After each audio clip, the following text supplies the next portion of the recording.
कई बार माता पिता की इच्छा का पालन करना, उनकी बात मानना बहुत ही ज्यादा कष्ट या भार बन जाता है। जब उनके लिए लड़का ढूंढते हैं, इनको अनुकूल नहीं होता, तो ऐसे में उनको मना करना चाहिए, फिर इनको बहुत एंजाइटी हो जाता है। आप अपने अनुकूल वर्ग से ही ब्याह कीजिएगा और भगवान से प्रार्थना कीजिएगा कि आपके माता पिता को अनुकूल वर्ग मिले और आप उसमें सम्मिलित हो जाए।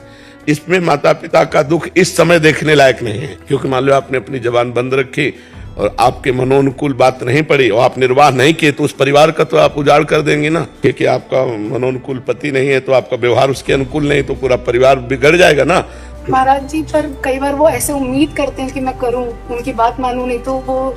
तो आपको भी देखना चाहिए कि कुछ माता पिता की उम्मीद में आप अनुकूलता अपनी छोड़ सकते हैं कि नहीं। थोड़ी देर के लिए सच धस के गोरा पीला कोई आ गया, लेकिन उसके आचरण, उसका स्वभाव ये तो पता नहीं चलेगा। ये तो भगवान के ऊपर छोड़ा जाता है।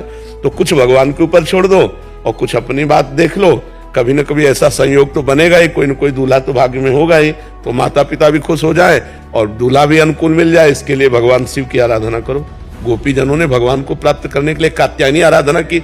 दुर्गा देवी की पूजा करने सीता जी जाती थी कि नहीं जाती थी? लेकिन महाराज जी, जो कहा जाता है कि पहले भाग्य में जो लिखा रहता है जहाँ के लिए। अच्छा आप बताओ, ये बॉयफ्रेंड और गर्लफ्रेंड क्या भाग्य की बात है? ये नवीन कर्म है, इसे क्रियमाण कहते हैं। 3 कर्म होते हैं, एक संचित कर्म, एक प्रारब्ध कर्म और एक क्रियमाण कर्म। ये क्रियमाण गंदा कर्म है, क्रियमाण है। ऐसा कभी शास्त्रों में नहीं लिखा रहा, ऐसा कभी हमारी समाज में नहीं रहा। तो हमें लगता है बच्चा बहुत सावधान है, ना ज्यादा नाना करते हुए अवस्था मत व्यतीत कर देना कि हर रिजेक्ट करते रहो। कहीं किसी न किसी को अनुकूल बना के और गृहस्थी में